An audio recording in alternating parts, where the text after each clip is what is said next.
little bit about how your donation can help the MSC Mission Office deliver on its projects across the world.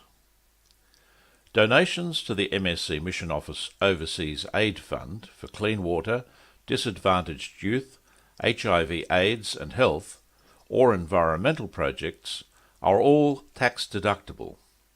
Or, if you prefer your donation to be used within Australia, then donations to the MSC Mission Office Necessitous Circumstance Fund go to helping people and communities in Australia. Donations to missions, priests and general donations are not tax deductible and go to fund our religious fathers, brothers and sisters in mission areas. General donations help with the running costs of our offices in Australia and other countries and costs to inspect projects. General donations are used for the general running of the Mission Office in Australia and our offices overseas, and are not tax deductible. Things that general donations are used for include staff costs, equipment and stationery, computer software such as email, donation management, accounting and so forth, accounting and audit fees, printing of the newsletter and other publications, postage, costs to travel to inspect projects, and other projects not considered development by government criteria. Donations to missions. MSC Fathers and Brothers number about 1,900 and work in over 55 countries on 6 continents. The MSC Mission Office Australia particularly supports MSC men in the Pacific, Asia and Africa, although we do from time to time help out with Eastern Europe and the Americas. The men and women of the Chevalier family work with the poorest of the poor in often difficult and remote locations. Local people are often not able to provide financial support to the workers, although they do provide in other ways that they are able. By donating to missions, you are supporting the outreach of Christ to the poor and marginalised in society.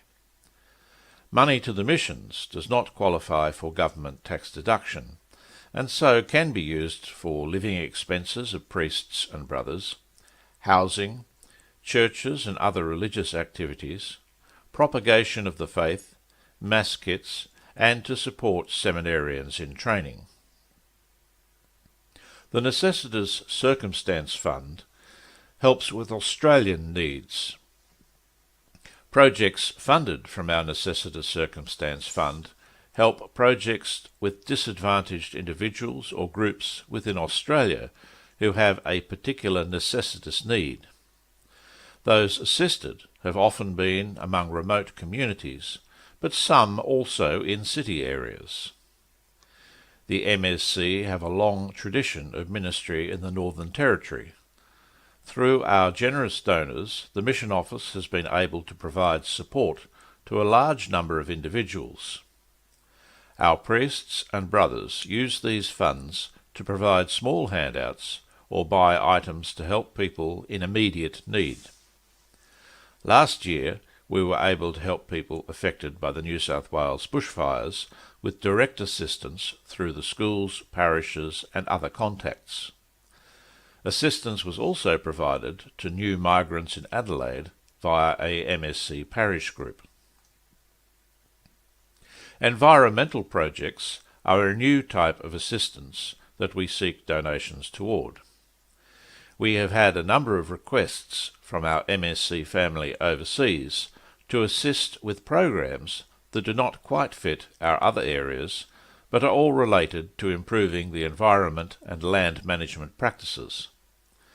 So far, we have only been able to fund a couple of small projects in Africa and India, but we have requests to help some quite large projects in the Philippines and in the Pacific.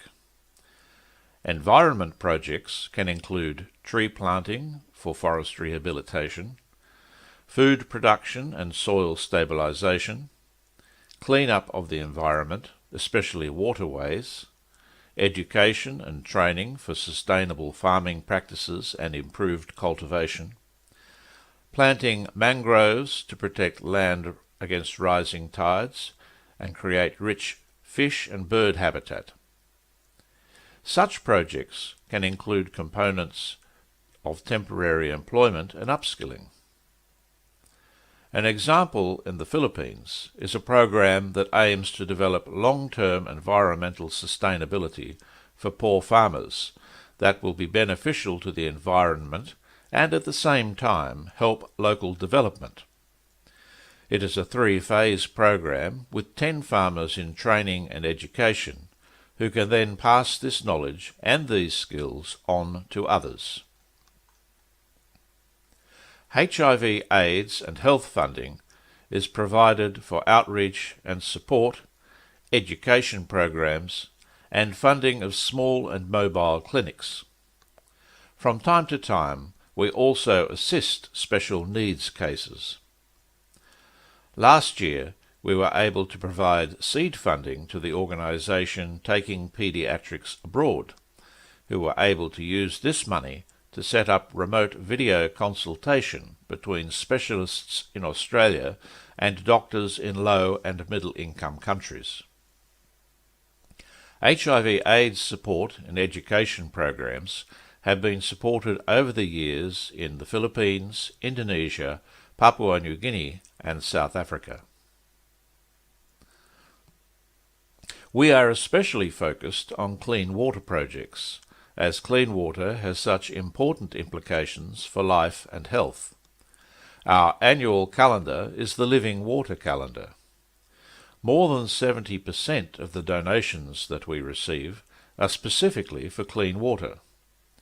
Requests come in many forms. In the Pacific, requests are usually for water tanks. The tanks themselves are usually not too expensive, between $2,500 and $5,000 Australian dollars, depending on the capacity. But getting them to remote islands or high in the mountains of Papua New Guinea can be challenging and costly. In India and Africa, there are many requests for deep bore wells. These are more expensive, as there is special equipment needed to bring to remote sites. So generally these cost around 15,000 Australian dollars in Africa and about half that in India. In South Sudan, where Sister Rita Grunke OLSH has requested bore wells for a number of communities, the driller has to bring his equipment and crew from neighbouring Kenya, and so the contractor will only come if there are at least 4 or 5 wells to drill. Locations such as Vietnam have a lot of water, but it is often polluted. They typically request water filtration systems that are usually located in a parish or a clinic run by the sisters and can provide clean water to the surrounding community. A large system can typically be purchased and installed for around 10,000 Australian dollars. In the Philippines and Indonesia, water projects can be concrete tanks or smaller dug wells that use sand and charcoal filtration as part of the well to filter out dirt. As with water tanks, the materials can be relatively cheap, but getting those to remote locations may be costly. Disadvantaged youth programs can take many forms. Part funding of school fees and scholarships, such as in the Philippines, funding of repairs to buildings or in some cases new buildings, especially in the Pacific in Nauru and Kiribati, assistance to skills and vocational training, such as Chevalier Training Centre in Fiji, purchase of equipment for science labs, library and computer equipment, for example, at the MSc school in Dindigul in India. Youth programs can also include purchase of sports equipment and uniforms to create youth sports teams and get youth off the streets and engaged in positive activities. Or it can be the use of technology to provide higher education opportunities to remote students, such as at Hope Academy in Papua New Guinea. Over 60% of the world's youth live in the Asia Pacific. This translates into more than 750 million young women and men aged 15 to 24 years.